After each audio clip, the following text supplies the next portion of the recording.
تیری دہلیز جنت ہے، قسط نمبر 4۔ اس نے کرسی کی پشت سے ٹیک لگاتے ہوئے رشا کو کال کی تھی۔ صد شکر کہ اس نے کال ریسیو کر لی۔ بولو حنان۔ وہ آواز سے ہی بہت مصروف لگ رہی تھی۔ گھر کب آنا ہے مسز حنان فارس؟ اس نے پوچھا۔ ایک لمحے کو تو وہ بول ہی نہ سکی۔ کیا مطلب؟ اس نے پوچھا۔ میں نے کہا گھر کب آنا ہے؟ حنان نے اپنی بات پر زور دیتے ہوئے کہا تھا۔ کیوں؟ تم نے کیا کرنا ہے مجھے گھر لا کر؟ رشا نے کہا۔ کیا مطلب کیا کرنا ہے؟ بیویاں شادی کے بعد اپنے شوہروں کے گھروں میں ہی رہتی ہیں۔ حنان نے کہا۔ حنان تم کیا کہنا چاہتے ہو؟ وہ تنگ آ گئی۔ بس اتنا کہ گھر واپس آ جاؤ۔ اس نے کہا۔ تمہیں ڈیڈ نے کچھ کہا ہے؟ وہ تاڑ گئی۔ جس نے بھی کہا ہو تم بس واپس آؤ، تمہیں جو کرنا ہے یہاں رہ کر کرو۔ حنان نے کہا۔ حنان ہم صرف ایک ڈیل کی تھی، ہمارا رشتہ صرف ایک کاغذی رشتہ ہے، سمجھے تم؟ اسے غصہ آ گیا۔ ٹھیک ہے پھر آج شام تک یہ بات ماموں جان کو سمجھا دو، ورنہ میں تمہیں آ کر لے جاؤں گا۔ حنان نے ذرا سرزش سے انداز میں کہا اور کال کاٹ دی۔ شیراز نے نیا گھر خرید لیا تھا۔ کچھ ہی دنوں میں وہ سارے معاملات طے کر کے رقیہ اور فاقیہ دونوں کو وہاں لے آیا۔ وہاں سے فاقیہ کو فارس انٹرپرائزز اور دور ہو گئی تھی۔ اس دن رات کو خلاف معمول وہ گھر پر ہی تھا۔ فاقیہ اسے چائے کا کپ پکڑاتے ہوئے اس کے پاس ہی بیٹھ گئی۔ وہ پوری طرح اپنے سیل میں کھویا ہوا تھا۔ شیراز؟ فاقیہ نے دھیرے سے اس کا بازو ہلایا۔ ہاں؟ شیراز نے سیل سے نظریں ہٹائے بغیر کہا تھا۔ شیراز میں جاب چھوڑ دوں؟ اس کے کہتے ہی وہ ایک دم چونک گیا۔ کیوں؟ اس نے پوچھا۔ یہاں سے کمپنی بہت دور پڑتی ہے مجھے، سفر زیادہ ہو گیا ہے، اوپر سے پریگننسی، میں بہت زیادہ تھک جاتی ہوں۔ اب تو ماشاءاللہ آپ کے پاس ڈھیروں آفرز ہیں، نیا گھر بھی لے لیا ہے، میں اگر جاب نہ بھی کروں تو؟ شیراز نے اس کی پوری بات بھی نہ سنی۔ دیکھو فاقیہ، مجھے بس یہ بتا دو کہ میں اپنے کام کے لوازمات کا خرچہ اٹھاؤں یا تمہارا؟ اس نے کہا۔ فاقیہ چپ رہ گئی۔ تم نے ہی مجھ سے وعدہ کیا تھا کہ کبھی میرے پیر کا کانٹا نہیں بنو گی، تم اپنا اور اپنے گھر والوں کا خرچہ خود اٹھا لو گی۔ شیراز نے کہا۔ تو اٹھا نہیں رہی ہوں شیراز، لیکن میری حالت تو دیکھیں۔ وہ بے بسی سے بولی۔ اس کا تیسرا مہینہ چل رہا تھا۔ طبیعت ہر وقت بوجھل اور نڈھال ہوئی رہتی تھی۔ فاقیہ یار میں نے ابھی نیا گھر خریدا ہے، ابھی تو اس کے سارے پیسے بھی نہیں دیے، تم پلیز ابھی جاب نہ چھوڑو، کچھ عرصہ اور میرا ساتھ دو۔ شیراز نے اس کے دونوں ہاتھ تھام لیے۔ فاقیہ بس ایک نظر اس کے چہرے کو دیکھ کر رہ گئی تھی، اور وہ حنان پرسوں ہونے والی میٹنگ سے متعلق کچھ پوائنٹس ڈسکس کر رہے تھے۔ جب چپڑاسی اس دن کا اخبار اور اس ہفتے کا سنڈے میگزین لیے اس کے آفس میں چلا آیا۔ یہاں رکھ دو۔ ایک نظر چپڑاسی کی طرف دیکھتے ہوئے حنان دوبارہ اس کے ساتھ ڈسکشن میں مصروف ہو گیا تھا۔ یوں ہی اپنے سامنے پڑے میٹنگ ایجنڈے سے نظریں ہٹاتے ہوئے اس نے ایک نظر فاقیہ کی طرف دیکھا۔ وہ حنان کو تو سن ہی نہیں رہی تھی، بس پھٹی پھٹی نظروں سے اپنے سامنے پڑے سنڈے میگزین کے ٹائٹل کور کو دیکھے جا رہی تھی۔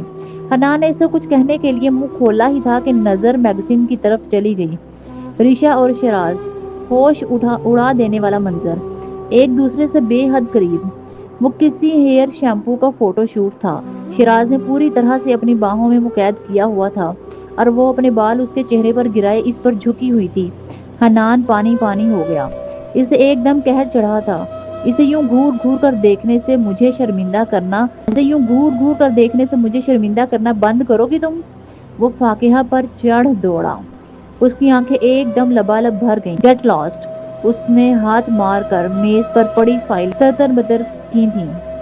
فاقیہ چپ چاپ کھڑی ہوئی ہولے ہولے چلتی ہوئی دروازے تک آئی اور پھر رکی۔ سر میں آپ کو شرمندہ نہیں کر رہی تھی، میں تو خود شرمندہ ہو رہی تھی۔ اس کے آنسو نکل آئے۔ حنان دم بخود رہ گیا تھا۔ کیا مطلب؟ کیا یہ تمہارے؟ وہ بات مکمل نہ کر سکا۔ یہ میرے شوہر ہیں۔ وہ بے دردی سے گال رگڑتے ہوئے باہر نکل گئی تھی۔ حنان اپنی کرسی پر بیٹھا رہ گیا۔ کچھ لمحوں بعد اسی کرسی سے اٹھا اور باہر نکل آیا۔ وہ دونوں ٹانگیں کرسی پر چڑھائے اس کی پشت سے ٹیک لگائے آنکھیں بند کیے جوس پر جوس اپنے اندر انڈیل رہی تھی۔ اچھا سوری، اب میرے سر چڑھ کر اپنی حق حلال کی کمائی یوں جوس کے ڈبوں پر حرام نہ کرو۔ وہ اس کی میز کے پاس کھڑا ہو کر بولا تھا۔ فاقیہ بس نم آنکھوں سے اسے دیکھتے ہوئے کھڑی ہو گئی۔ سوری، مجھے غصہ آ گیا تھا۔ وہ واقعی نادم تھا۔ کوئی بات نہیں سر، اس سے زیادہ وہ اور کیا کہتی؟ اسے رشا پر شدید غصہ آ رہا تھا۔ رات تک وہ اپنے آفس میں بند ہو کر بیٹھا رہا۔ نہ کھانے کا ہوش تھا نہ پینے کا۔ بار بار نظر اس میگزین کی طرف جا رہی تھی۔ رات تقریباً 10 بجے کا وقت تھا جب اس نے رشا کو کال کی۔ کہاں ہو؟ اس کا لہجہ برف سے بھی زیادہ ٹھنڈا تھا۔ گھر۔ کیوں، کیا ہوا؟ حنان نے اس کی پوری بات سنے بغیر ہی کال کاٹ دی اور دھواں دھار گاڑی چلاتا ہوا حاتم منزل چلا آیا۔ حاتم قریشی اور نورین ڈنر کر رہے تھے۔ وہ ان دونوں کو سلام کرتا ہوا رشا کے کمرے کی طرف آ گیا۔ وہ اپنے بستر پر اونھی لیٹی ہوئی تھی، فل ٹائم شیراز سے خوش گپیوں میں مصروف تھی۔ اسے اپنے سر پر کھڑا دیکھ کر چونک گئی۔ کیا ہوا ہے؟ اس نے سیل کان سے ہٹاتے ہوئے پوچھا۔ اسے بند کرو، حنان نے کہا۔ رشا نے بادل نخواستہ کال کاٹ دی۔ ہوا کیا ہے؟ وہ بستر سے اٹھتے ہوئے بولی۔ میں تمہیں لینے آیا ہوں، گھر چلو، حنان نے کہا۔ رشا حیران رہ گئی۔ میں تمہاری نوکر نہیں ہوں جو اس لہجے میں بات کر رہی ہو۔ اس سے غصہ آ گیا۔ رشا، گھر چلو۔ اس نے حت المکان اپنے لہجے کو دھیما رکھنے کی کوشش کی تھی۔ نہیں جاؤں گی، صبح ہی تم سے خلا۔ حنان نے اس کی بات پوری بھی نہ ہونے دی۔ تیر کی طرح اس کی طرف بڑھا اور صوفے پر پڑا اسٹالر اٹھا کر زور سے اس کے منہ پر باندھ دیا۔ پھر انتہائی سختی سے اس کی کلائی پکڑی اور اسے گھسیٹتا ہوا نیچے لے آیا۔ رشا اپنی کلائی کی گرفت سے چھڑوانے کی پوری کوشش کر رہی تھی۔ وہ یوں ہی اسے لیے حاتم قریشی اور نورین کے پاس سے گزر گیا۔ وہ دونوں ایک لفظ بھی نہیں بولے۔ رات کے 11 بج رہے تھے جب وہ اسے ساتھ لے کر گھر آ گیا۔ لاؤنج میں آتے ہی اس نے رشا کو صوفے پر دھکا دیا تھا۔ رشا نے انتہائی غصے میں اپنے منہ پر بندھا کپڑا کھول دیا۔ کیا بےہودگی ہے یہ؟ وہ گلا پھاڑ کر چلائی تھی۔ جو بےہودگیاں تم نے پھیلا رکھی ہیں ان کے مقابلے میں تو یہ کچھ بھی نہیں۔ حنان نے کہا۔ میں جو مرضی کروں؟ تم آخر کون ہوتے ہو میرے ساتھ یوں زبردستی کرنے والے؟ وہ چلائی۔ تمہارا شوہر، سمجھی؟ حنان اس کی طرف آیا۔ تمہارا یہ زام بھی صبح ہی ختم کرتی ہوں میں، خلا لے کر۔ وہ تڑخی۔ اچھا، مجھ سے خلا لینے کے بعد کس کے پاس جاؤ گی؟ حنان نے پوچھا۔ جس کے پاس مرضی جاؤں۔